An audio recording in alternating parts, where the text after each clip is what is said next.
Welcome back to my channel in my inspiration. कैसे हैं आप सभी? और आई होप कि आप लोग की स्टडीज बहुत अच्छी चल रही होंगी। तो चलिए आज का जो वीडियो है ना वो स्टार्ट करते हैं। मैंने आज एक टॉपिक लिया है, बहुत ही बेसिक सा टॉपिक है जो कि मुझे लगता है इसके बारे में पता होना चाहिए, चाहे वो इलेक्ट्रिकल फील्ड हो चाहे वो इलेक्ट्रॉनिक्स फील्ड हो। दोनों ही ट्रेड्स के लिए ये वाला जो बेसिक कंसेप्ट है ये इम्पोर्टेंट है। ठीक है, बात करते हैं रजिस्टर्स की।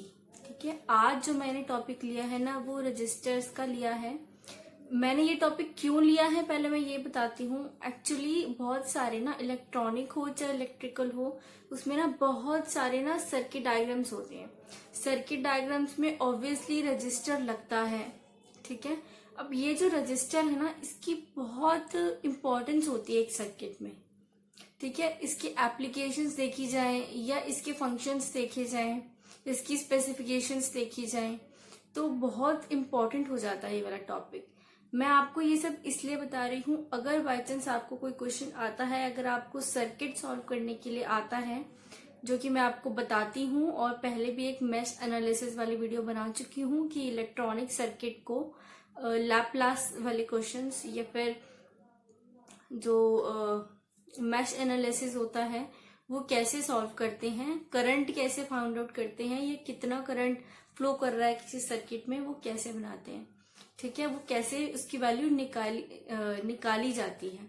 तो अगर आपने वीडियो नहीं देखा है तो जरूर चेकआउट कर लेना मेरी पीछे वाली वीडियोस में जाकर। ठीक है, तो चलिए आज रजिस्टर्स की बात करते हैं। उसमें अगर आपको पता होगा ना कि हाँ हमें रजिस्टर्स के बारे में सब पता है तो आप उसको जो सर्किट को बहुत ही अच्छे से और ज्यादा एनालाइज कर पाओगे। ठीक है, तो एक बेसिक सा जो ये ना स्टार्ट करते हैं। ये तो इसकी कुछ सबसे पहले तो इसका सिंबल क्या होता है। आप एक लाइन ड्रॉ करते हो और जिगजैग करते हो और उसके बाद एक लाइन ड्रॉ करते हो, ये सिंबल होता है रेजिस्टेंस का। ठीक है, और बेसिक से शुरू करें ना तो रेजिस्टेंस क्या चीज है। ठीक है, उसको हर चीज को मैंने आपको पहले बताया था, सिंपल सी लैंग्वेज में समझने की कोशिश कीजिए आप।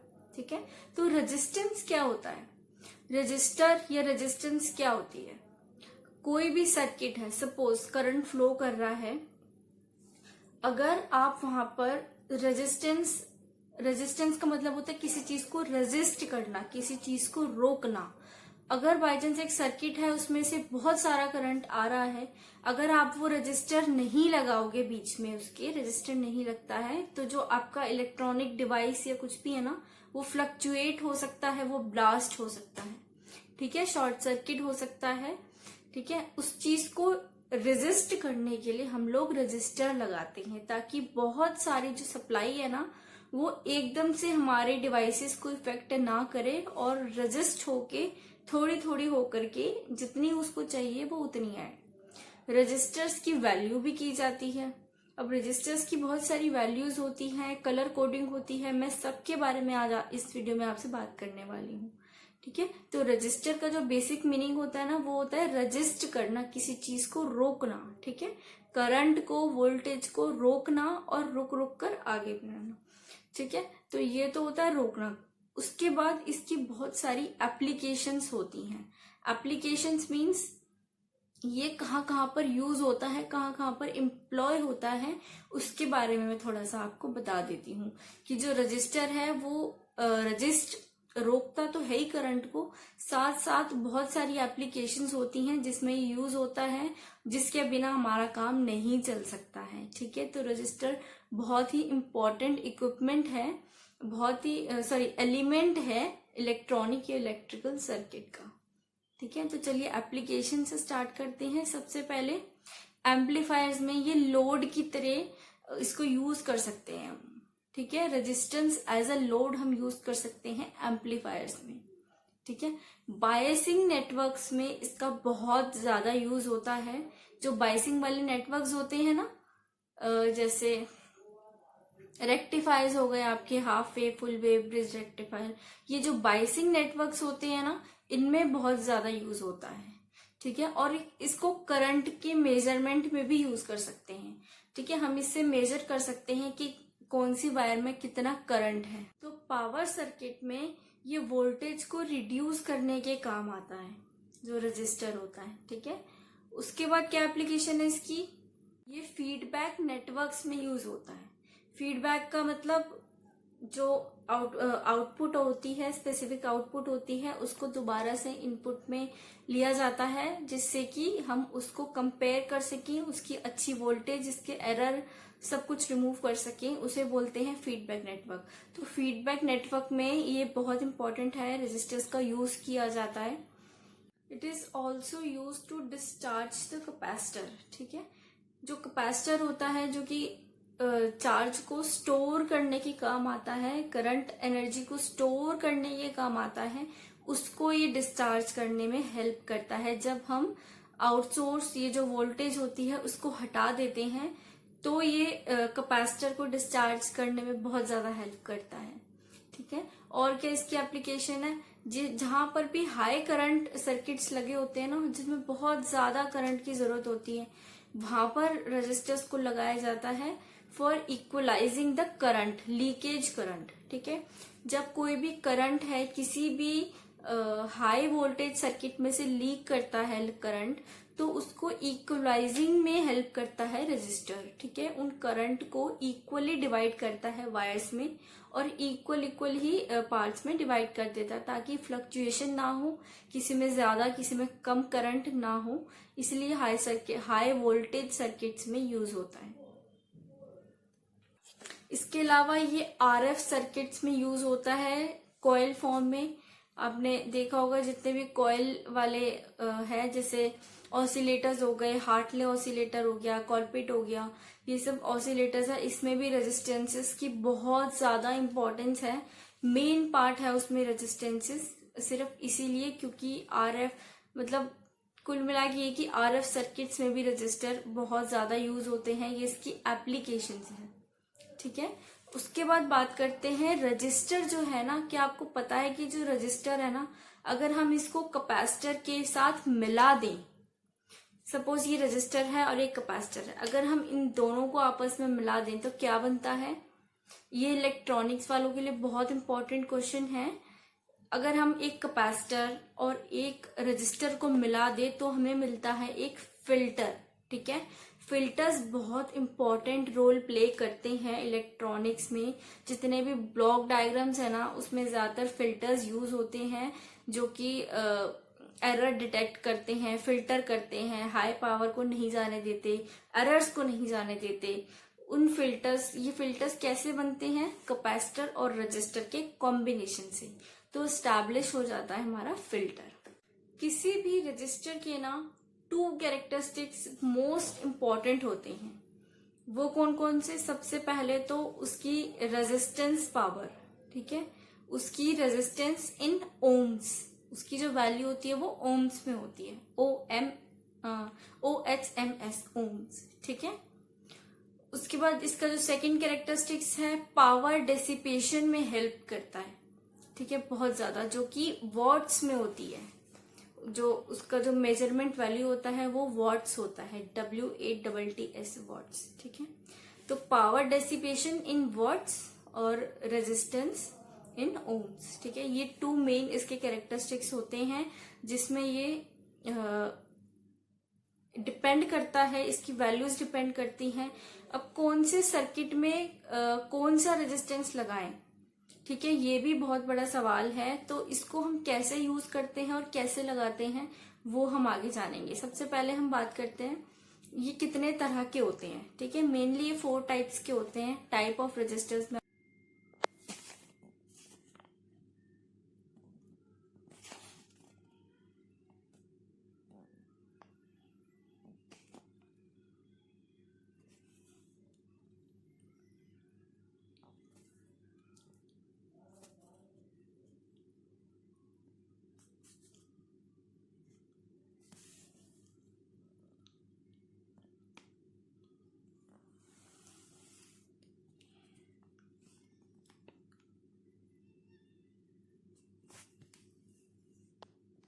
एक और टर्म जो बहुत बार यूज होती है, वेरिएबल रजिस्टर और फिक्स रजिस्टर। ये क्या चीज होती है, फिक्स रेजिस्टर्स वो होते हैं जिनकी जो वैल्यू होती है वो फिक्स होती है। अगर 10 ओम्स है तो 10 ओम्स ही रहेगी।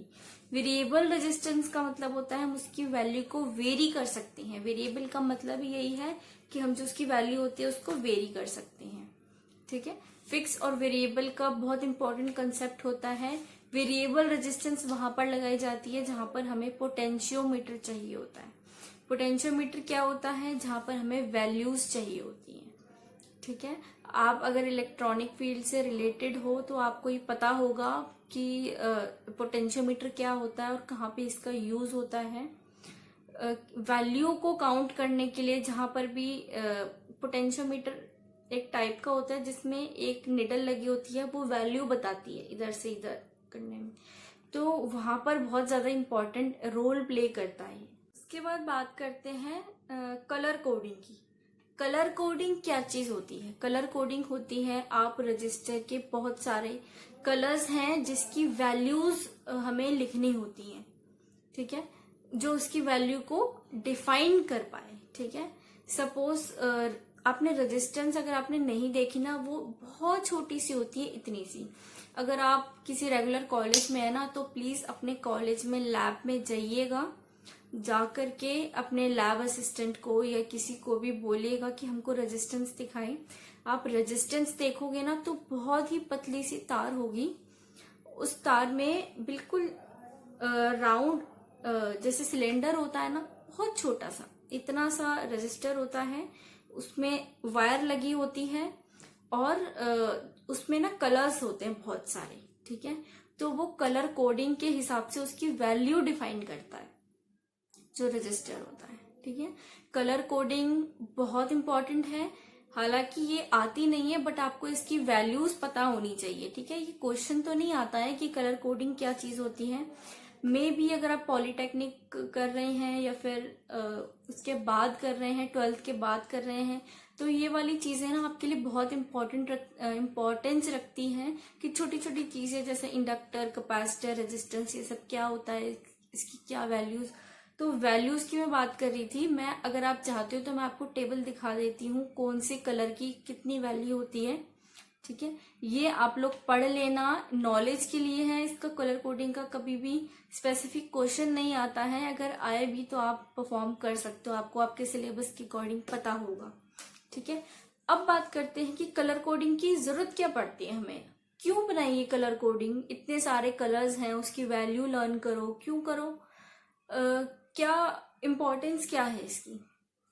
तो कलर कोडिंग हम लोग, मैं इसका आंसर दे रही हूँ। ये क्वेश्चन पूछा जाता है कि हमें रेजिस्टेंस में कलर कोडिंग की जरूरत क्यों पड़ती है। ठीक है, कलर कोडिंग की जरूरत हमें इसलिए पड़ती है क्योंकि जो रजिस्टर होता है ना वो बहुत छोटा सा होता है। हम उसकी स्पेसिफिक वैल्यू उसके ऊपर नहीं लोकेट कर सकते, हम नहीं लिख सकते। इवन 10 ओम्स, -10 ओम्स हम नहीं लिख सकते उस पे। इसलिए हमने एक स्पेसिफिक कलर हमको विजिबल होता है दूर से, हमें पता होता है माइनस, अगर ये स्पेसिफिक कलर का है तो इसकी वैल्यू ये होगी। तो हमको विजिबल रहे दूर से देखने में, ब्लैक कलर का है तो इसकी वैल्यू ये होगी। ठीक है, हमको कलर कोडिंग इसलिए दी जाती है रजिस्टर पे, जो कि बहुत इंपॉर्टेंट है क्योंकि हम इतनी छोटी छोटी वैल्यूज नहीं लिख सकते हैं रजिस्टर पे, वो बहुत छोटा सा होता है, इसलिए हमको कलर कोडिंग की जरूरत पड़ती है।